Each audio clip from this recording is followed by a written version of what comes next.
743's containment area except for scheduled D-Class personnel.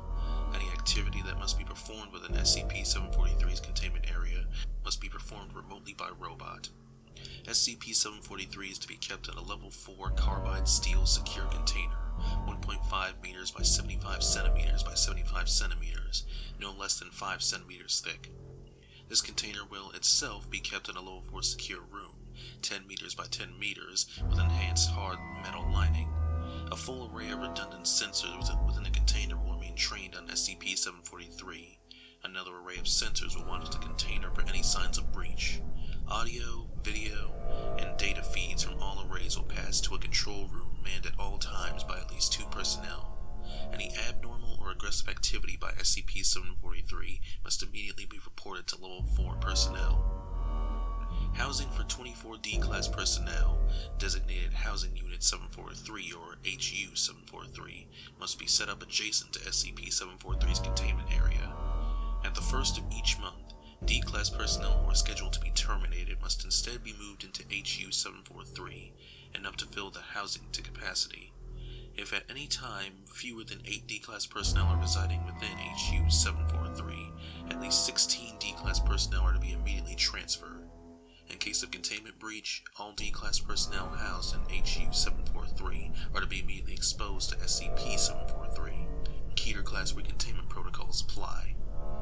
Every 2 days, 1 D-Class personnel currently assigned to HU-743 is to be locked alive in SCP-743's containment room with several plates of food, at which time SCP-743's container will be remotely unlocked and opened. This D-Class personnel may eat as much as desired of the available food, including the liquid from SCP-743. Under no circumstances is this D-Class personnel allowed to exit SCP-743's containment area. SCP-743 may not be transported without O5 approval except under emergency protocols. When transported, SCP-743 must be accompanied by no fewer than 8 Level 4 security personnel and no fewer than 8 D-Class personnel from HU-743. As of 2000, SCP-743 is kept in Containment Annex Delta at Armed Reliquary Containment Area 02. SCP-743 is a stainless steel chocolate fountain, 122 centimeters tall and 47 centimeters wide, with a mass of 35 kilograms. On the base of SCP-743 is a laser-etched logo for Sephora, a company that specializes in producing chocolate fountains. SCP-743 appears to be in pristine condition, immaculately cleaned, well-polished, and completely undamaged. SCP-743 can be disassembled into its component parts, base, augers, cylinder, tiers, and crown, but standard examination of the individual components does not reveal any unusual traits. When assembled, SCP-743 exhibits several different behaviors. 1. Resting. SCP-743 displays no apparent activity. 2. Flowing. SCP-743 appears to operate like a standard chocolate fountain, i.e. a heated chocolate-flavored dark brown liquid flows from inside the crown, down over the tiers and into the base. The liquid smells and tastes like high-quality dark chocolate, and in fact, its aroma is quite enticing, but does not appear to be compelling. Subjects who consume significant quantities of the liquid typically experience a feeling of warmth and euphoria. Chemical analysis shows that this liquid contains many substances found in dark chocolate, though with higher concentrations of many nutrients, particularly sugars and amino acids. The flow of liquid is not affected by the presence or absence of fountain chocolate or anything else in its base. 3. Feeding. At semi-regular intervals, when organic material is available nearby, a stream of small, brown, ant-like entities start pouring out of the crown of SCP-743.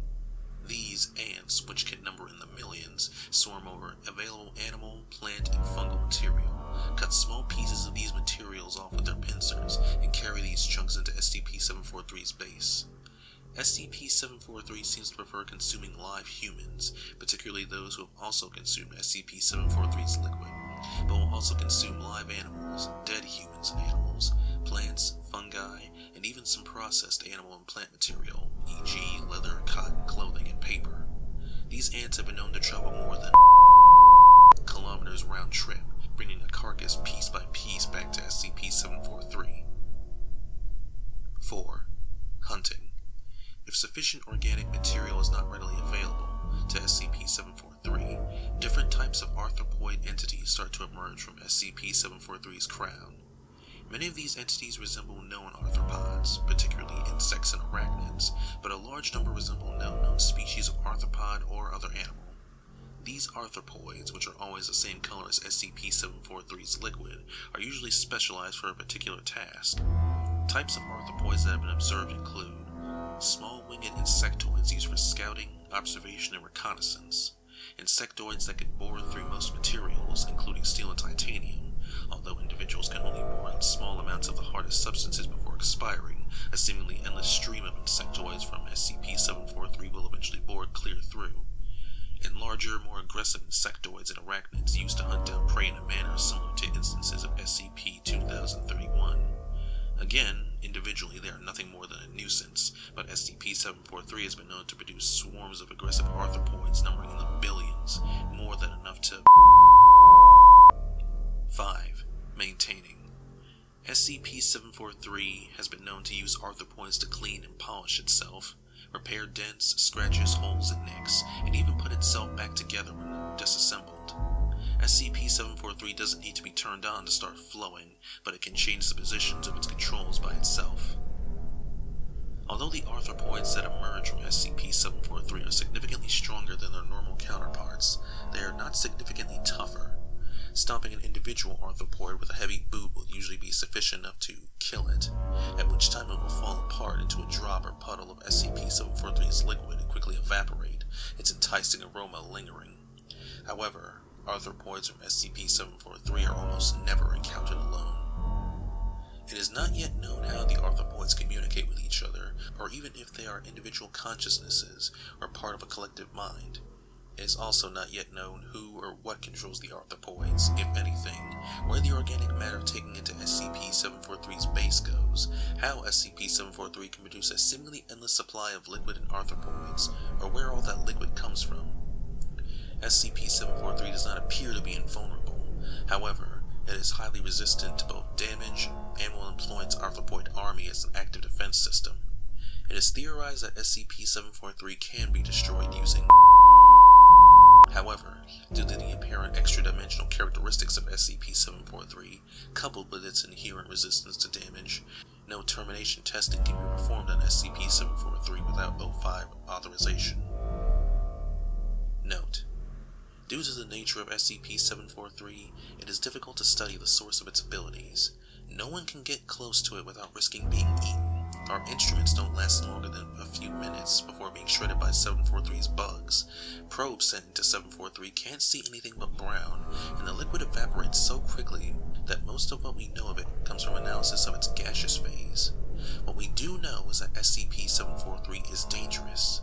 We have yet to see any limit to the amount of stuff SCP-743 can pour out. I firmly believe 743 could reach containment if it seriously tried. That said, 743 seems to behave itself as long as it gets a steady stream of live people to eat. Thus, I propose that some D-Class personnel that will be terminated anyway be fed to 743. Kill 2 birds with 1 stone. Dr. Lambert. Proposal Death by Chocolate approved by O5.